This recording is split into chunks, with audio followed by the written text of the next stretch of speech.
La chronique sur la glace est une présentation de Captoder, hygiène du sport. Captoder passe à l'action. Cette semaine, à Sur la glace, je suis accompagné de Patrick Boileau, directeur hockey de l'Académie Joël Bouchard. Pat, cette semaine, on va parler des tirs de la ligne bleue chez les défenseurs. Évidemment, après les pratiques, on passe beaucoup de temps à travailler cette facette de jeu-là, mais c'est pas simplement réservé aux défenseurs offensifs. Les défenseurs défensifs comme moi peuvent aussi apporter leur rapport dans cette facette de jeu. Oui, effectivement. Ce qu'on va travailler aujourd'hui, on va travailler sur les lancers de la ligne bleue. On va vouloir que les jeunes aient les pieds en mouvement pour prendre le centre, qu'ils soient en information avec le filet et pas nécessairement de lancer le plus fort possible. Vraiment de placer la rondelle au filet pour créer des retours ou des déviations. Donc, on va travailler sur plusieurs exercices sur cette capsule. Parfait, on regarde ça. Bon, on va travailler les tirs de la ligne bleue chez les défenseurs, évidemment, mais là, on va apporter différentes modifications pour essayer de donner plus d'outils aux joueurs nécessaires pour se débrouiller dans des situations plus corsées. Exactement. Le premier exercice qu'on va faire, c'est plus un exercice d'agilité. C'est un exercice qu'on va demander au défenseur d'être en mouvement, même qu'on va lui demander de toucher la glace. Il va avoir une main sur son bâton. C'est certain que pour lancer, on ne demande pas à un défenseur d'avoir une main sur son bâton, mais pour les besoins de l'exercice, c'est vraiment d'améliorer leur mobilité sur la ligne bleue. L'exercice va partir comme suit. Dans le fond, le défenseur va exécuter un croisement, il va prendre 2 poussées vers le centre, il va freiner, touche la glace là en même temps avec la rondelle le plus loin possible. On y va, go! Un croisement, 2 poussées, touche la glace. Garde la tête haute, garde la tête vers le filet. Parfait, le deuxième, on se place pendant ce temps-là. Excellent.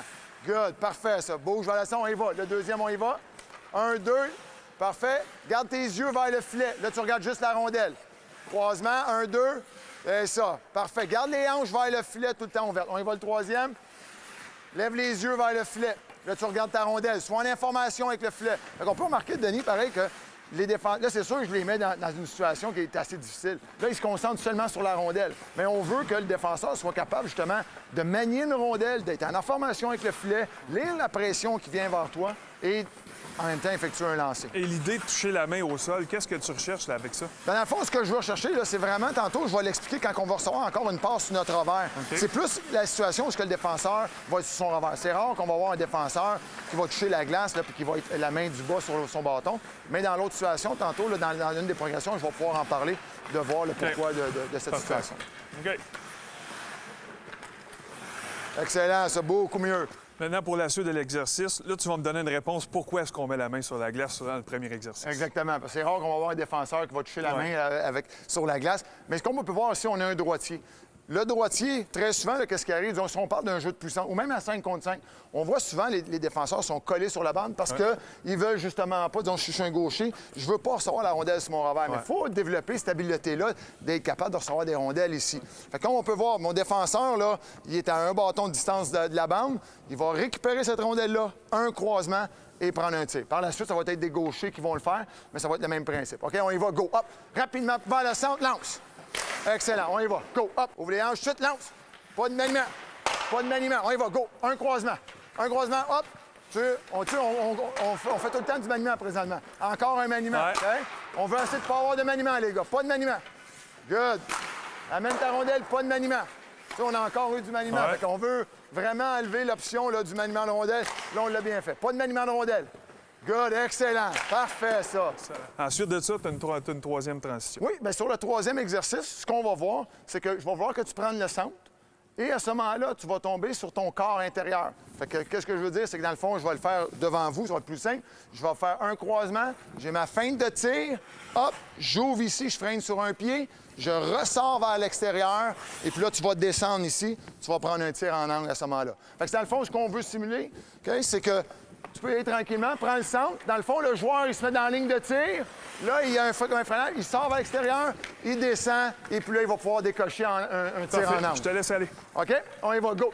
Fait que prends le centre avec un croisement, freine sur le corps intérieur, c'est ça. Excellent, go. Freine sur ton corps intérieur, essaye de freiner juste sur le corps intérieur. On y va, go. Là, pour le droitier, c'est certain que c'est différent à ce moment-là. C'est vraiment un exercice là, pour les gauchers, là, présentement. Là. Le droitier, il a fallu qu'on le fasse de l'autre côté. Good. Excellent. OK, good. Stop. Parfait. Fait que dans le fond, ce qu'on veut voir, okay, c'est que dans l'exercice, c'est que quand je vais prendre le centre, c'est pas vraiment nécessairement un arrêt brusque.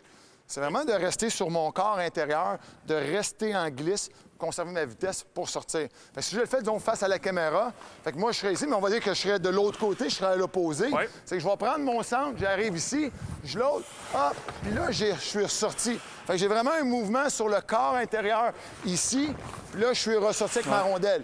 L'autre chose qu'il faut faire, c'est que la rondelle, je l'amène ici, hop, puis la rondelle est sur l'intérieur pour être capable de sortir avec une bonne poussée à ce moment-là. Ce qu'on a remarqué quand les gars font l'exercice, c'est sûr que c'est la première fois qu'ils le faisaient. Ouais. Donc, on a vu des freinages à 2 pieds, des choses comme ça. Mais ce qu'on a remarqué beaucoup, c'est que les yeux étaient rivés sur la rondelle parce qu'on n'est pas encore à l'aise. Puis moi, le meilleur défenseur avec qui j'ai jamais joué, c'est Niklas Lindstrom.